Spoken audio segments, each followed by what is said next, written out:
You know exactly what you need to do. You've known for days, and yet you don't do it. Instead, you open another tab, check your phone, find something smaller, something easier, something that doesn't matter. And then comes the guilt. Not from failing, from knowing you could have started. This isn't laziness. This is something far more interesting. Picture this moment. It's late afternoon. You have 3 hours.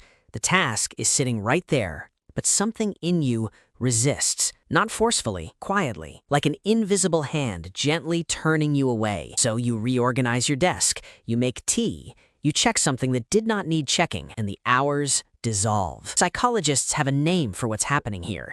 It's called affect-based avoidance.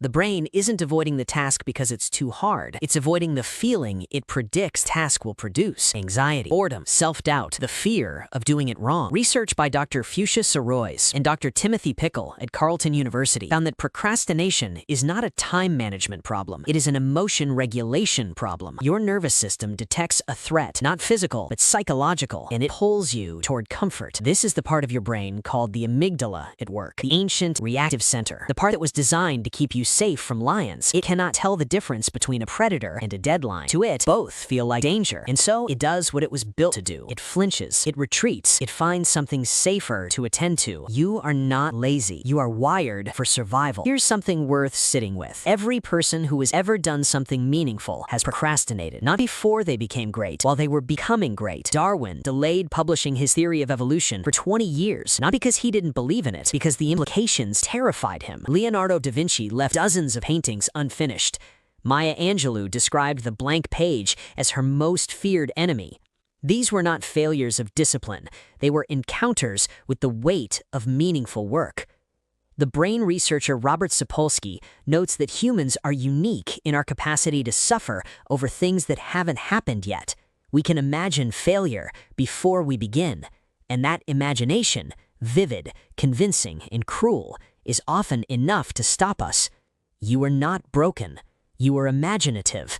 The same mind that creates your procrastination is the same mind that, when directed well, creates everything worth creating. Inside your brain, 2 systems are in constant conversation.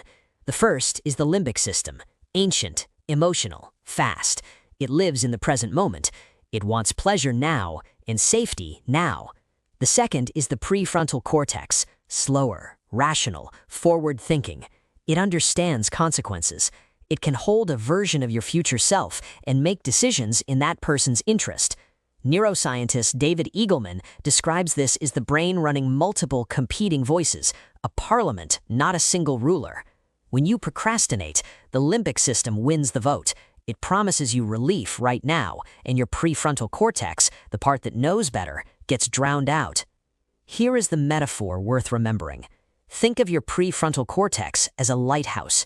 It can see far ahead. It knows where the rocks are. It wants to guide you safely.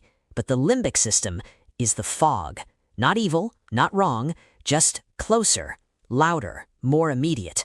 And when the fog is thick enough, the question is never, how do I eliminate the fog? The question is, how do I keep the lighthouse visible anyway?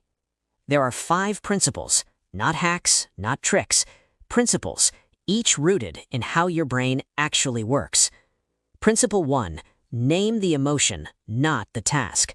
When you feel resistance, most people say to themselves, I don't want to do this. But that sentence is too vague for the brain to work with.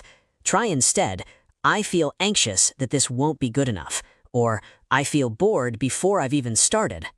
Psychologist Matthew Lieberman found that naming an emotion, affect labeling, reduces its intensity in the brain by calming the amygdala. You cannot reason your way out of an emotion, but you can name your way through it. Principle 2, reduce the gap between now and starting.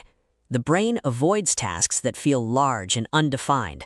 A concept called temporal discounting explains this. The further away a reward feels, the less we value it. The task feels enormous because your brain is trying to hold all of it at once, so give it less to hold. 1 sentence, 1 paragraph, 5 minutes.